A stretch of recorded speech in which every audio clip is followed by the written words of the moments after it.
Alors, en 2018, on a eu une croissance du chiffre d'affaires au niveau du marché français de 6,4% pour l'hôtellerie partout en France, toutes catégories confondues.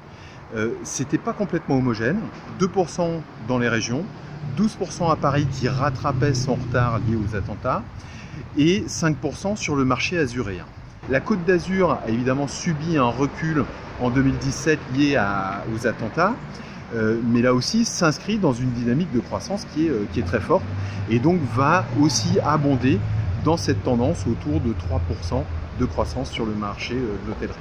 Moi, j'aime pas beaucoup commenter les chiffres qui sont donnés parce que les chiffres, on les interprète de la manière que l'on veut. Je préfère vous donner un sentiment qui est beaucoup plus général. Les exactions autour des Gilets jaunes nous ont fait très mal depuis le mois de novembre. Ça, c'est quelque chose d'important pour nous. On l'a vu dans toute la France parce que l'image qui est véhiculée à l'étranger est catastrophique, pour ne pas dire lamentable et déplorable. Aujourd'hui, c'est pas ce qu'il faut pour attirer du monde chez nous. Alors, nous étions sur une activité qui était porteuse, grâce notamment à tous les efforts qui avaient été faits après l'attentat. Je rappelle que nous avons vécu, comme Paris, les attentats de 2015 et de 2016. Pour nous, c'était le 14 juillet. Donc nous étions tous ensemble, tous unis, regroupés pour l'attractivité de nos territoires.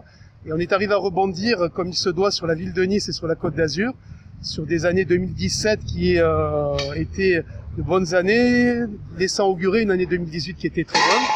C'est ce qui s'est passé jusqu'au mois d'octobre, car dès le mois de novembre, c'est pas les chiffres que l'on a eu. On a une dynamique de croissance qui est bonne un peu partout. Nice s'en sort très très bien. Avec un marché qui est moins saisonnier, sur lequel il y a moins d'amplitude que chez ses voisines, notamment de Cannes ou lorsqu'on va un petit peu plus loin encore dans le Var. Monaco s'inscrit dans une tendance de progression à long terme, puisque je crois qu'on est sur un chiffre d'affaires en progression de 14% depuis 2014. Même si l'année 2018 a été une année globalement de stabilisation du chiffre d'affaires sur l'hôtellerie monégasque. En revanche, ce qui est certain, c'est que sur tous ces marchés sur la Côte d'Azur, le moteur est réellement le haut de gamme et le luxe qui, depuis 2014, ont connu des croissances de l'ordre de 10 à 15% du chiffre d'affaires en plus.